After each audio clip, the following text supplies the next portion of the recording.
আমার খবর।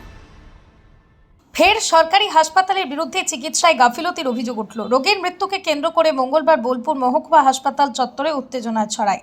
মৃতের পরিবারের অভিযোগ, সময়মতো চিকিৎসা ও প্রয়োজনীয় পরিষেবা না পাওয়ার কারণেই মৃত্যু হয়েছে নানুর থানার চারকল গ্রামের বাসিন্দা সন্তোষ সর্দারের। পরিবার সূত্রে জানা গিয়েছে, শ্বাসকষ্টজনিত সমস্যায় অসুস্থ হয়ে পড়লে সন্তোষ সর্দারকে বোলপুর মহকুমা হাসপাতালে নিয়ে আসা হয়। অভিযোগ, হাসপাতালে পৌঁছানোর পর রোগীকে জরুরি বিভাগে নিয়ে যাওয়ার জন্য স্ট্রেচার বা কোনো সহায়ক কর্মী পাওয়া যায়নি। পরিবারের সদস্যরা দীর্ঘক্ষণ অসুস্থ রোগীকে নিয়ে এদিক ওদিক ছুটে বেড়ান। তাঁদের দাবি, হাসপাতালের ডিউটিরত কয়েকজন কর্মী উপস্থিত থাকলেও কেউ সহযোগিতা করেননি। পরিবারের আরও অভিযোগ, দীর্ঘ সময় চিকিৎসা শুরু না হয় হাসপাতালে মৃত্যু হয় সন্তোষ সর্দারের। এরপরই ক্ষোভে ফেটে পড়েন মৃতের আত্মীয় পরিজনরা।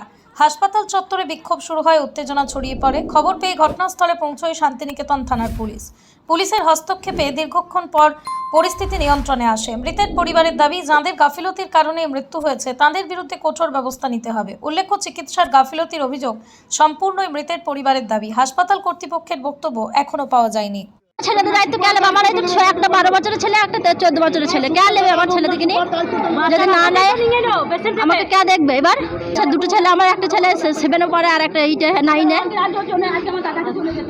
আমার ছেলেদের ব্যবস্থা করতে হবে। আমার ছেলেরা নালে কোথায় থাকবে? আমাকে কে খেতে দেবো বলো? আমার স্বামী ছাড়া কে রোজগার আছে? আমার আর কেউ নাই। আমার ওই দুটো ছেলে আর ওই স্বামী। আমি নিজে রোজগার করে স্বামীকে খাইতাম মুনিশ খেটে। আমার আর কিচ্ছু নাই। আজকে সকালে ভর্তি করেছি, আমরা বোনগুলো মেনে নিয়ে এসেছি। আর দাদা, হ্যাঁ আজকে সকালে আগে ভর্তি ছিল, সেটা 7 দিন আইসিতে ভরা ছিল। তখন দাদাকে পুরোপুরি সুস্থ করে আমরা বাড়ি নিয়ে গেছিলাম। বাড়ি নিয়ে যাওয়ার পর দাদা আমাদের শ্রীনিকেতনেও 4 দিন থাকে। তারপর বৌদি আবার ভাইপো দুটো পরীক্ষা বলে বাড়ি নিয়ে গেছে। বাড়ি নিয়ে গিয়ে আজকে হঠাৎ করে দাদাখানি শ্বাসকষ্ট হয়। আমরা দাদাকে বোনগুলো মিলে এনেছি আর দাদাদেরকে বললাম, দাদা তোমরা তাহলে এসো, আমরা সব গাড়ি করে নিয়েছি। আমরা দাদাদেরকে একটা যে গাড়ি থেকে যে টিজারটা নেবো, সেই টিজারটা এখানে পাচ্ছি না। অনেকজন দাদা দিদিদেরকে বলছি, তারাও বলছে না এখানে পাওয়া যাবে না।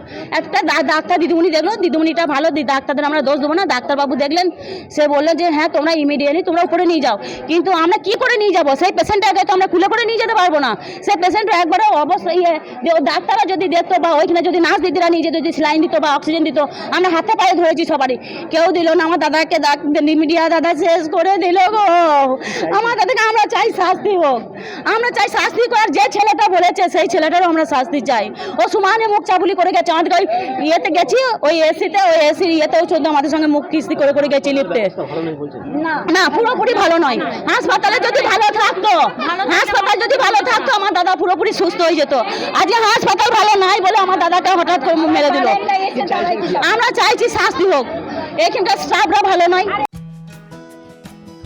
বাসন্তী দেবী গাঙ্গুলি ফাউন্ডেশনের বৃদ্ধাবাস সেবা করাটাই মূল উদ্দেশ্য আমাদের। তাই অশীতিপর বৃদ্ধাদের পরম যত্নে আগলে রাখছি আমরা। রয়েছে অন্ন, বস্ত্র এবং সুচিকিৎসার ব্যবস্থা। ঠিকানা Kalikapur colony, ward number 22, Bolpur. সাক্ষাৎ ও পরিদর্শনের সময় সকাল 10টা থেকে দুপুর 1টা পর্যন্ত।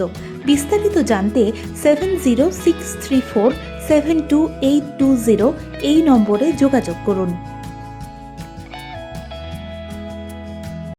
দেখতে চোখ রাখুন আমাদের ফেসবুক ও ইউটিউব চ্যানেলে।